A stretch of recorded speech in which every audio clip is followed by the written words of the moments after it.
श्री राम शर्मा जी द्वारा रचित पुस्तक दीक्षा और उसका स्वरूप की विवेचना प्रस्तुत है। प्रारंभ के अध्याय नर पशु से नर नारायण में लेखक ने अपना मंतव्य दिया है कि भारतीय धर्मानुसार मनुष्यों को 2 बार जन्म लेने वाला होना चाहिए। एक बार शरीर का जन्म और दूसरा जन्म जीवात्मा का, उद्देश्य का, परमात्मा के साथ आत्मा को जोड़ देने वाला।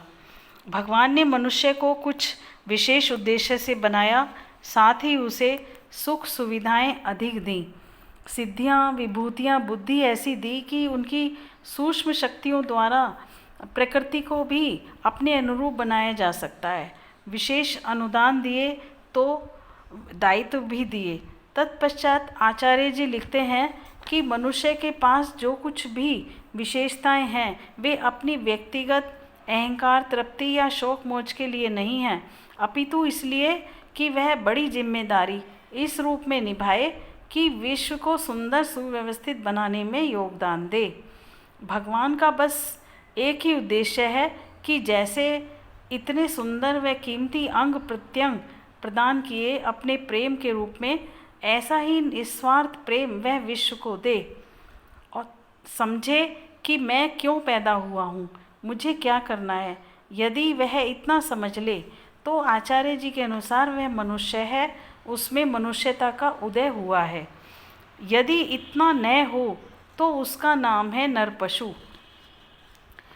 मनुष्य तो वही है जो बाहरी लोभ आकर्षणों से प्रभावित न होकर अंतरंग की प्रेरणा, भगवान की पुकार से प्रभावित होता है। दीक्षा क्या, किससे लें? अध्याय में लेखक का मानना है कि बस यही मनुष्यता की दीक्षा का नाम गायत्री मंत्र की दीक्षा है।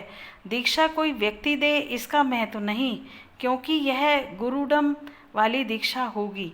व्यक्ति समर्थ नहीं हुआ, पवित्र नहीं हुआ, निर्लोभी नहीं हुआ तो नुकसान भी हो सकता है शिष्य का।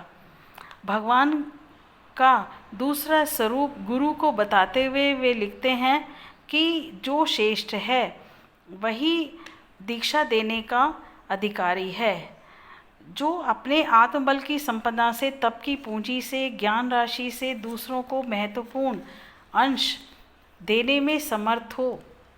क्योंकि आजकल कोई भी दीक्षा देने लगता है ताकि रुपया अठन्नी का लाभ होने लगे। जिनके पास वशिष्ठ जैसा ज्ञान, विश्वामित्र जैसा तप, दोनों का समन्वित रूप हो, उसी से दीक्षा लेना सार्थक है, बाकी निरर्थक है। अभी फिलहाल की परिस्थितियों में वे दीक्षा किसी से ना लेने का ही सुझाव देते हैं।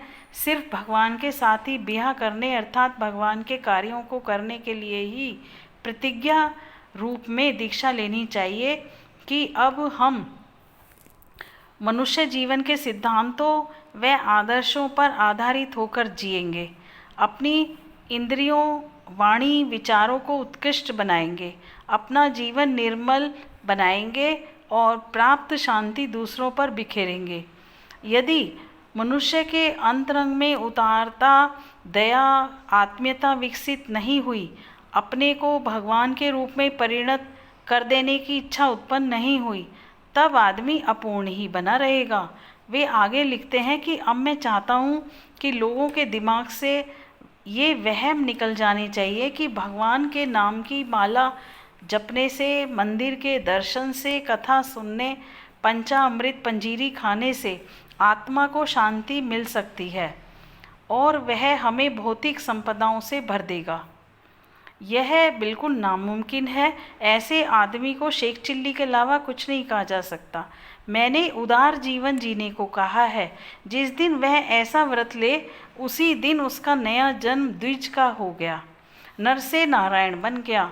ये प्रतिज्ञाएं लेने का दिन या उत्सव ही दीक्षा संस्कार है। जो आदमी ऊंचे जीवन व आदर्श से कोई मतलब न रखकर पेट भरने, संतान पैदा करने के लिए जिए, उनको अपने यहाँ शूद्र कहा गया है।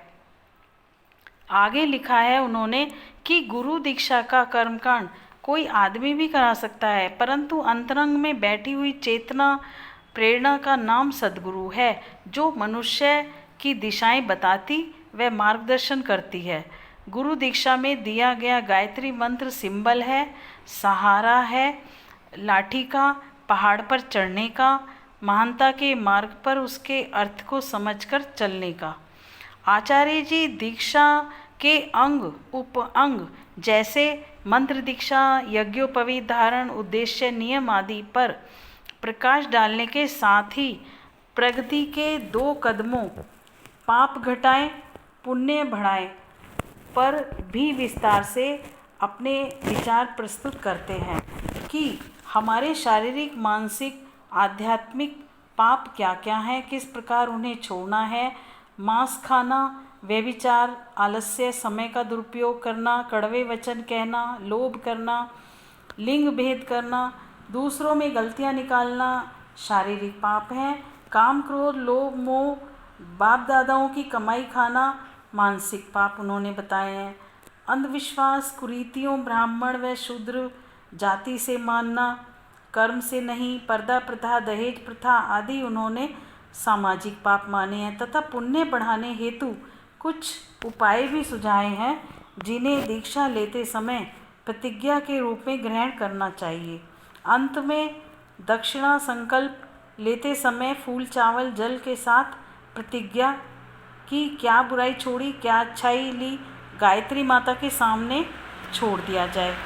गुरु कोई व्यक्ति न बने, ज्ञान यज्ञ की लाल मशाल को ही 10वां निष्कलंक अवतार माने।